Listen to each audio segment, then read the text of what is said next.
તો મુક્તિ ફલમાં હવે આપણે ભક્તિ કેવી કોને અહીંયા વાંધો ભક્તિ દિલમાં તો મુક્તિ ફલમાં હમણાં કીધું જેસર જાડે જો ફલમાં ફેર બને છે આ ભક્તિની વાત કરી બીજી નહીં કે આ 3 વાર ડબકી મારીને કામ થઈ ગયું એવું નથી બતાવ્યું આ તો જિંદગી બધી ડબકી ચાલુ રહેવી જોઈએ આખી જિંદગી જેટલા શ્વાસ તમારા છેલ્લી ઘડી સુધી સ્મરણ ચાલુ રહે એવી ભક્તિ એવી પલ આવી જાય તો તમારી ભક્તિ ચાલ્યા જ કરે હાલતા ચાલતા બેસતા ઉઠતા સ્મરણ તમારું ચાલુ એવી ભક્તિ કુમાર અમે બે બતાવી છે શું કીધું એકાંતે બેસીને આસનવારી ધ્યાન હરિના ધરી એકાંત 4 વાગે બ્રહ્મપુરામાં ઉઠીને 4 વાગે બાકી તો તમને બધાને ખબર છે કે આખો દિવસ તો માણસ કંઈક ને કંઈક ધંધો કરે અને કર્મ તો માણસને કરવું પડે અર્જુનને કૃષ્ણ ભગવાને કીધું કે તું કર્મ નહીં કરો તો જીવન નિર્વાહ નહીં આવે તો દિવસ આપણે કર્મ કરવું પડે રાતે આરામ પણ કરવો પડે ચોથે પરે ઉઠીને ચોથો પોરો બ્રહ્મપોરો કહેવામાં આવે છે 3 થી 6 વચ્ચેનો જે પોરો આપણે કહીએ છીએ એમાં એકાંતે બેસીને આસનવારી ધ્યાન હરિના ધરી આ પરમાત્માનું ધ્યાન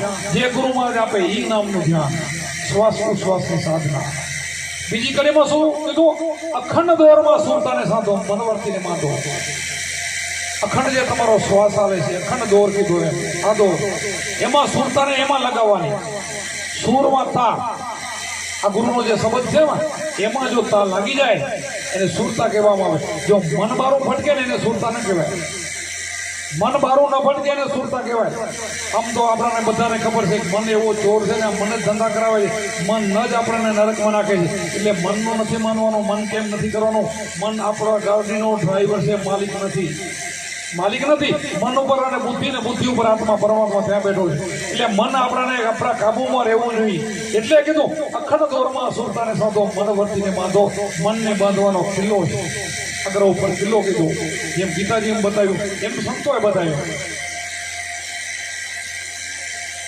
અખંડ દોર આવી ગયો છે તમારો શ્વાસ આવે એમાં સુરતાને બાંધ્યું પછી કીધું અનુમોની મુદ્રામાં ધ્યાન લાગ્યા અગમ જ્ઞાન જાગ્યા એને આત્મા જ્ઞાન એને અગમ જ્ઞાન જામે કોઈને ખબર નથી ને એ અગમ જ્ઞાન આ તો જાગે અનુમોની આપણી સાધના છે અનુમોની મુદ્રાનું ધ્યાન કરવાનું આ ગુરુની ચાવી બતાવે આ ગોચરી મુદ્રામાં અડહદ વાગે અલગ પુરુષ બિરાજે અઘોતરી મુદ્રા કીધી ત્યાં આપણને જે નાદભ્રમ છે ત્યાં દેવી જ્યોતિ છે એ અઘોતરી મુદ્રા કીધી એની અંદર અલગ એમાં બેઠો છે આ એમાં એનું જ એની વાત છે અઘોતરી મુદ્રામાં અલગ બિરાજે આ ધ્યાન કરવા માટે રાખીશું બીજું નહીં બીજું ધ્યાન તો તમે કરશો ને તો બીજું ધ્યાન તો બધું નાશવાનું છે જગતમાં તમને આ આંખથી બહાર દેખાય ને એ બધી માયા છે જેટલું બહાર દેખાય તમારું બનાવેલું છે માયા છે એ ધ્યાન નથી કીધું ત્રીજું નેત્ર દિવ્ય ચક્ષુ જેને કીધું આ નેત્ર તમને મળી જાય આ ચામડાની આંખથી નહીં દેખાય ગીતાજી નેત્ર કૃષ્ણ ભગવાને કીધું છે જ્યારે વૈરાટ સુર અર્જુને બતાવ્યું ને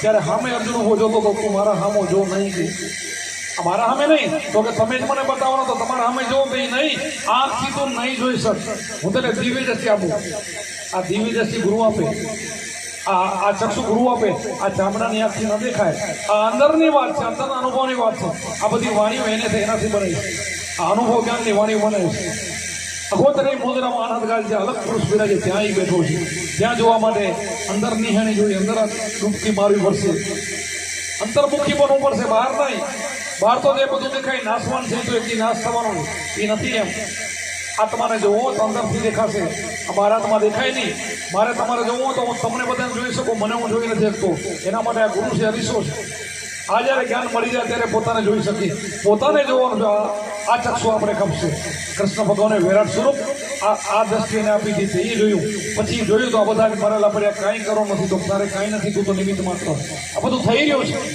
તું તો નિમિત્ત માત્ર છું તારે કાંઈ કરવાનું નથી તું હા કે એમ જ કરેલું તો પડ્યું એમ આપણે જે સંસારમાં છે ને એ તો જે ઋણાનું બંધન આવ્યું છે ને સૌનું કામ કર્યા જ કરે છે આ બધી આપણને 5 કર્મેન્દ્રિય 5 જ્ઞાનેન્દ્રિય ઇન્દ્રિયનું કામ કર્યા જ કરે છે એ તો થઈ જ રહ્યું છે તમારે જુદું કરવાનું એ જે ગુરુ આપે ને એમાં તમારે રહેવાનું છે આ તો થઈ રહ્યું છે એ થાય જ છે આંખનું કામ કરે કાનનું હાથનું પગનું થઈ રહ્યું છે આપણને ખબર છે 5 કર્મેન્દ્રિય 5 જ્ઞાનેન્દ્રિય આપણને જો મન ખીલે બંધાઈ જાય તો 5 ઇન્દ્રિયો ખીલે બંધાઈ જાય મન ન બંધાય તો એક ઇન્દ્રિય ન બંધાય ઇન્દ્રિય કોઈ ખરાબ નથી. આપણાને જ્ઞાન આંખ છે ઇન્દ્રિય, કાન ઇન્દ્રિય, આ ખરાબ છે. ખરાબ હોય તો ભગવાન આપે નહીં, આપે ના આપે. બધાને આપ્યું છે ને, સમજી વિધાન આપ્યું છે. પણ આના ભાઈ કયા માર્ગે વાપરવું એ માણસને આપણને શીખવાનું. આપણે આંખથી સારું જેવું, મોઢાથી સારું બોલવું, કાનથી સારું સાંભળવું, હાથ પગથી સારું કર્મ કરવું, આ બધું શીખવાનું. અને એ આપણને ગુરુ શીખવાડે, બીજું કોઈ ન શીખવાડે. બીજા તો બધા માયાનું શીખવાડે. માયાનું છે ને, માયા એક બંધન છે. હું ઘણી વાર વાત કરું સત્સંગ કરતો કરતો, જે કંઈ એમાં નીકળી આવે કે તમે સારું કર્મ કરો ને એ સોનાની બેડી અને ખરાબ કર્મ કરો લોઢાની બેડી, બે બંધન છે, બે બંધન કરે છે. ઘણા એમ કે સારું કરી તો બંધન, હા સારામાં કેટલાય બંધાઈ ગયા, કઈ ગયા.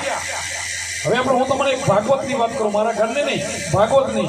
આપણને ખબર છે કે ચક્રવર્તી રાજા ભરત ઘણું બધું રાજ તેના દીકરાને આપીને પોતે એક સરોવરની કિનારે ધ્યાન ભજન કરતો હતો. ત્યાં ધ્યાન ભજનમાં મસ્કૂર બની ગયો અને એવે સમયે એક વખત ગર્ભવતી હેરણી ત્યાં પાણી પીવા આવ્યા. ભાગવતની વાત, હું શાસ્ત્રની વાત કરું, ઘરની નહીં. હોય જ્ઞાન ભરેલું, પણ શાસ્ત્રની વાત. શાસ્ત્રની વાત શું છે કે બધાને લાગુ પડે, શું બધાને ખબર હોય. ભાગવત તો બધા સાંભળવા જતા હોય ને, એમાં વાત આવતી હોય. હમણાં જ્ઞાનની વાત કરો તો ગુરુ સિવાય ખબર ન પડે. જ્ઞાનની વાત હમણાં મૂકવું, આ અમુક વાતની ઈંગલાન પીગલાન સૂક્ષ્મ બગનારી ઘાટ, આ બધું જ્ઞાન સિવાય ખબર ન પડે. પણ આ ભાગવતની વાત મૂકી તો બધાને ખબર પડે, કારણ કે આખી દુનિયા ભાગવત સાંભળે. પણ સાંભળે છે આ કામથી સાંભળે નીકળી જાય, આ બારોબાર જાય, અંદર ઉતરતું નથી. બારોબાર ગીતા બધા વાંચે પણ જાય બારોબાર. ગીતા શું કઈ ખબર જ ન પડે, બારોબાર એક આજે કરી લીધું, એનું મહાત્મા વાંચી લીધું, બસ ફરફું ને મળી ગયું. એમ નહીં મળે ભાઈ, એમ નહીં મળે. એ તો એ રસ્તે ચાલુ પડશે, એ બધા હાલ્યા છે. હવે આ ભરત ધ્યાન કરે છે, આ હેરણી પાણી પીવા આવે છે, પાછળથી વાઘ આવે છે. હેરણીને બીક લાગી કે મને મારી નાખશે, પાણીમાં સીધી પડી ગઈ અને વાઘ અહીંયાથી પાણીમાં પડી. એટલે આ ઘર ભરત ભાઈ ચક્રવર્તી રાજા ભરત ઊભા થઈ ગયા અને આકોટો કર્યો. એટલે એ વાઘ પાછો ગયો અને હેરણીઓ સામું નીકળી ગયું. તો એ ગર્ભવતી ને એ બચ્ચું પાણીમાં એનું રહી ગયું. હવે આને જોયું તો બચ્ચું પાણીમાં તરતું જોયું. કોણે? આ ચક્રવર્તી રાજા ભરત. દયાળુ હતો, દયા રાખવી જોઈએ. દયા ધર્મનું મૂળ છે, પાપ મૂળ અભિમાન. દયા તો ઘટમાં ઠેક સુધી હોવી જોઈએ. આપણે તુલસીદાસે બધાએ કીધું છે. એટલે એ બચ્ચાને લઈ આવ્યો, પાણીમાંથી બહાર કાઢ્યું. હવે એની તો નીકળી ગયો, એ તો બીક તો આ તો પાછું તો આવે જ નહીં. તો આને બચ્ચાને કરવું શું, મોટું કેમ કરવું? એના માટે દૂધની વ્યવસ્થા કરી. આપણે એના ભાગવતની વાત કરું છું. અને એ રાજાએ, ચક્રવર્તી રાજાએ ભરતે એને પાડી પોસીને મોટું કર્યું. મોટો થયો ને એટલે પછી જંગલમાં નીકળી ગયું. હવે હું રાજપાટ છોડી રહ્યો હતો અને આમાં હેરણીમાં આસક્તિથી ગોતવા માંડ્યો. વગડામાં ફરતા ફરતા થાકી ગયો. ઘણાને પૂછે ભાઈ આવી રીતે હેરણી જોયું, એમાં બીમાર પડી ગયો અને જતો રહ્યો, એનો દેહ પડી ગયો. બીજો જન્મ એનો હેરણીનો થયો. હવે તમે કહો આ સોનાની બેડી કે નહીં? આ એને ક્યાં ખોટું કામ કર્યું? પણ હેરણીનો અવતાર લેવો પડ્યો અને ગુરુમાં ફલમાં એને નિકાલ કરી દે. લક્ષર સ્વરજ વિચાર કરો. આ બંધન, આ ગુરુમાં બંધન છોડાવે. તમે કહો કે અમે ગાયને ચરો નાખી છે, અમે પંખીને જળ નાખી છે, અમે ક્રિયા પૂરી, પણ ના સમજાય તો બધું જ બંધન છે. સમજાય તો કામ થાય. દર્શન કરવા જઈએ છીએ અમે, એક જણા કરી, ઉપવાસ કરી, વ્રત કરી, બધું જ કરી છે, પણ ના સમજાય તો બધું બંધન છે.